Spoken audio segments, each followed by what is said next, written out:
যারা আমাকে দীর্ঘদিন ধরে কমেন্ট করে বলেছিলেন যে ভাই মরিশাস সহ মিডল ইস্টের ভিতরে কোন কাজে আসলে বেশি ভালো হবে বা কোন কাজে আসলে বেশি টাকা ইনকাম করা যাবে, তো সেইগুলা আমাদেরকে প্রতিনিয়ত আপনারা কমেন্ট করে জানান। তো আজকে ভিডিওটা নিয়ে আসলাম। সবাই ভিডিওটি ধৈর্য সহকারে দেখলে বুঝতে পারবেন যে মিডল ইস্টের ভিতরে কোন কাজে আসলে বেশি টাকা ইনকাম করা যাবে।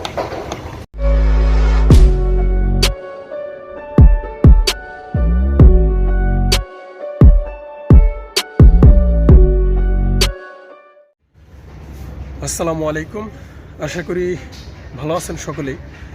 তো অনেকে আমাকে প্রশ্ন করে যে ভাই মিডল ইস্টে কী কাজে আসলে ভালো হবে, যদি একটু বলতেন। যেমন কনস্ট্রাকশন, হোটেল, রেস্টুরেন্ট, আপনার ফ্যাক্টরির কী কাজে আসলে ভালো হবে, এরকম প্রশ্ন করে কিন্তু।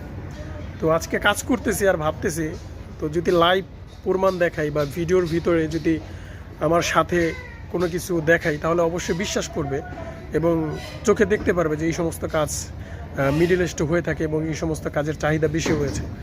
তো শুরু করার আগে রিকোয়েস্ট থাকবে, যারা এখনও আমার চ্যানেলটি সাবস্ক্রাইব করেনি তারা এখনই করে দিবেন, আর যারা করেছেন তাদেরকে অসংখ্য ধন্যবাদ। তো কাজ করতেছি, কাজের মধ্যে নিয়ে আসলাম ভিডিও। দেখেন আমার পাশে যেই কাজগুলো দেখছেন এগুলো অবশ্যই চেনেন, ঠিক আছে? আমি একটু পিছনের ক্যামেরা দিয়ে দেখে আপনাদের, না হলে বুঝবেন না। তো ভাইরা দেখেন আমার সামনে যেই কাজগুলো দেখতে পাচ্ছেন এগুলো হচ্ছে রডের কাজ, মানে স্টিল পিকচারের কাজ। দেখেন এই যে পুরাটা ছাদ না, এই দেখেন পুরা স্টিল দিয়া তারা কলম করছে এখানে। তো যারা বলতেছিলেন যে ভাই কনস্ট্রাকশন আসবো কিনা, হোটেল রেস্টুরেন্টে বা ফ্যাক্টরির কাজে আসবো কিনা, তাদের জন্য ভিডিওটা দেখেন। আমি যেহেতু কাজ করি সাইডে, তো এই জন্য কাজগুলো দেখি। দেখেন এগুলো হচ্ছে কার্পেন্টারের কাজ। দেখেন এগুলা কার্পেন্টারের শাটার লাগায়া মানে কলম ঢালবে। তো এখানে দেখেন এই যে এখানে স্টিল পিকচারের লোকের আমাদের বাংলাদেশি ভাইরা কাজ করে গেছে। তারা সকাল 5টা বাজে আসে, বিকাল 4টা বাজে চলে যায়, মানে 8 ঘন্টা ডিউটি করে। তারা এই যে স্টিল পিকচারের কাজগুলো করে চলে গেছে, আর এখানে কার্পেন্টারের কাজ করছে। দেখেন তো আর একটা জিনিস বুঝতে পেরেছেন যে অবশ্যই বিদেশের ভিতরে কনস্ট্রাকশনের যে মিডল ইস্টগুলো রয়েছে সেখানে অবশ্যই কনস্ট্রাকশনের কাজ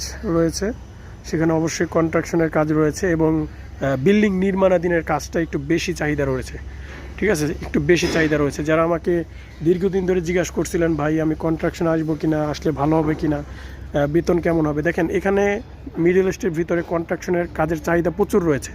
যদি আপনি আসেন ভালো হবে। আরেকটা বিষয় হচ্ছে যে অনেকে কি করে হালকা পাতলা কাজ জেনে চলে আসে।